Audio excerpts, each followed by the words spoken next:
అందరికీ నమస్తే అండి. నేను Harinath Yadav. Welcome to our channel Andhra vision. Mohan Babu యూనివర్సిటీలో ఏం జరుగుతుంది? మోహన్ బాబు ఇండస్ట్రీలో ఒక పెద్ద యాక్టర్ అని చెప్పుకోవచ్చు. విలక్షణ నటుడు అని చెప్తుంటారు. అలాగే ఆయన విలన్ పాత్రలు పోషించాడు. నిర్మాతగా చాలా గొప్ప యాక్టర్. సినిమాల పరంగా అయితే ఆయన సక్సెస్ అయ్యాడని చెప్పుకోవచ్చు. ఆయన ఎక్కువగా వివాదాల్లో అటు ఫ్యామిలీ విషయంలో కావచ్చు, ఇటు యూనివర్సిటీ విషయంలో కావచ్చు, అలాగే కొన్ని యాక్టర్ల విషయంలో కావచ్చు ఎక్కువ వివాదాల్లో ఉంటాడు. మనము చూస్తూనే ఉన్నాము.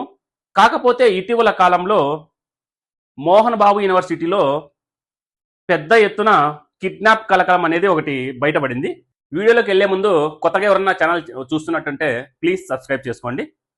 మోహన్ బాబు యూనివర్సిటీలో ఎస్ఎఫ్ఐ అలాగే ఏఎస్ఎఫ్ విద్యార్థి సంఘం నాయకులు అధిక ఫీజులు వసూలు చేస్తున్నారు అనేసి మోహన్ బాబు యూనివర్సిటీ దగ్గర ధర్నా చేయాలనేసి, అలాగే కలెక్టర్ గారికి ఒక వినతి పత్రం అందించాలనేసి ఎస్ఎఫ్ఐ నాయకులు అక్బర్, అలాగే వినోద్, అలాగే రెడ్డి కుమార్ అనే వ్యక్తులు కలెక్టర్ గారికి అర్జీ ఇవ్వడానికి వెళ్లే సమయంలో మోహన్ బాబు యూనివర్సిటీకి చెందిన కొంతమంది బౌన్సర్లు, అలాగే ఆ యూనివర్సిటీకి సంబంధించిన కొంతమంది వ్యక్తులు, వీరంతా కలిసి అక్బర్ అలాగే వినోద్ అనే వ్యక్తుల్ని కిడ్నాప్ చేశారు. అలాగే రెడ్డి కుమార్ అనే వ్యక్తి తప్పించుకొని వెళ్ళిపోయాడు.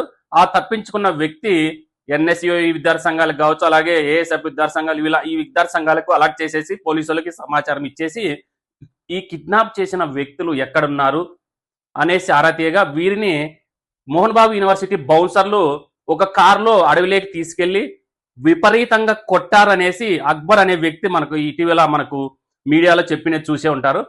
ఈ కొట్టడం వెనుక ఎవరున్నారు అంటే మోహన్ బాబు అలాగే ఆయన కొడుకు ఉన్నాడు అనేసి విద్యార్థి సంఘం నాయకులు చెబుతూ వస్తున్నారు.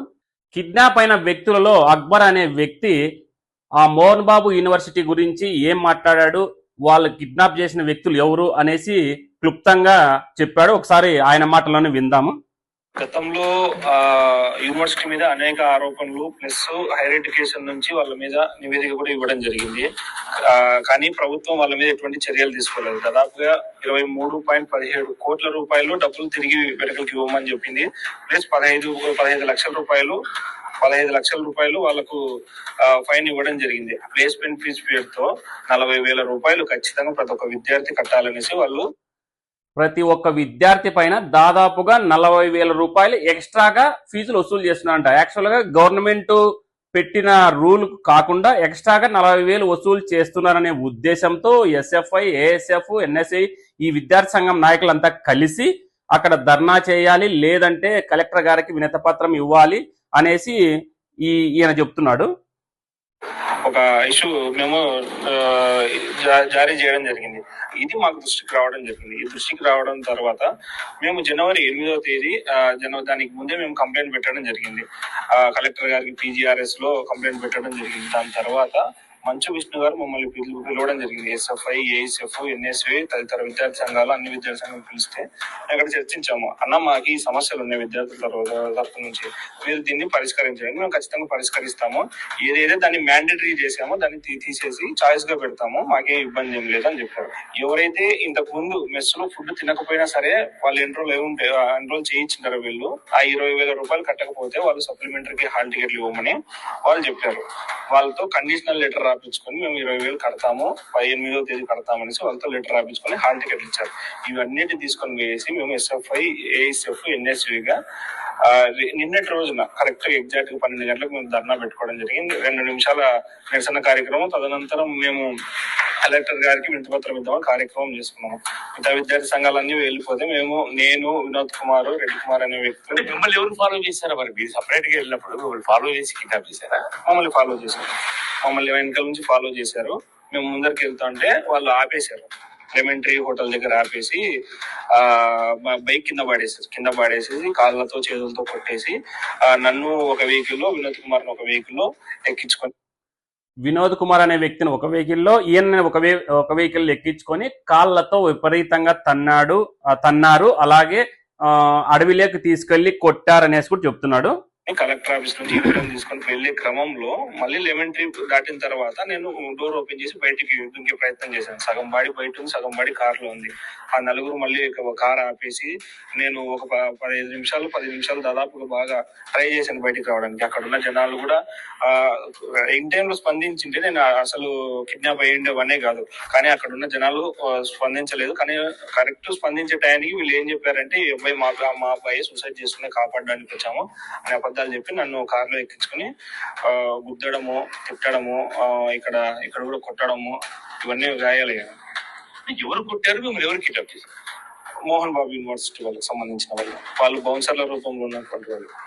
ఎంతమంది ఉన్నారు? నా కార్లో వచ్చేసి డ్రైవర్ తో పాటు 4, ఇతని కార్లో వచ్చి సపరేట్ గా వేరే 2 వెహికల్స్ ఉన్నాయి. డబ్బులు డిమాండ్ చేశారు, దాదాపుగా 15 లక్షల రూపాయలు. మీరు డబ్బులు డిమాండ్ చేశారు? అన్ని అబద్ధాలండి. మేము వీళ్ళు విద్యార్థి సంఘం నాయకులు డబ్బులు వసూలు చేశారనేసి అక్కడ ఎంబీ యూనివర్సిటీ పిఆర్ఓ సతీష్ గారు చంద్రగిరి పోలీస్ స్టేషన్ లో వీళ్ళపైన కంప్లైంట్ చేశారంట. అంటే దాదాపుగా 15 లక్షలు మమ్మల్ని డిమాండ్ చేస్తున్నారు, మా కాలేజీకి బ్యాడ్ నేమ్ తెస్తున్నారు అన్నట్టు అక్కడ ఎఫ్ఐఆర్ వీళ్ళపైన ఫైల్ అయింది.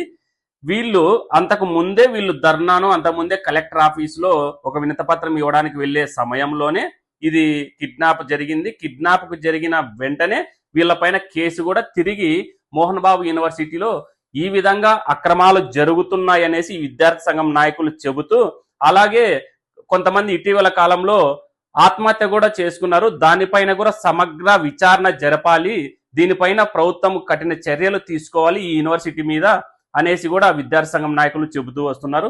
ఇంకా చెప్పుకుంటూ పోతే విద్యార్థి తల్లిదండ్రులు కూడా ఇటీవల కాలంలో మనం మోహన్ బాబు యూనివర్సిటీలో తరచూ గొడవలు జరుగుతూ ఉంటాయి. అధిక ఫీజులు అనేసి, ప్రతిసారి హాల్ టికెట్లు ఇవ్వలేదనేసి, లేదంటే భోజనం సరిగ్గా లేదనేసి మనం యూనివర్సిటీ గురించి వింటూనే ఉన్నాము.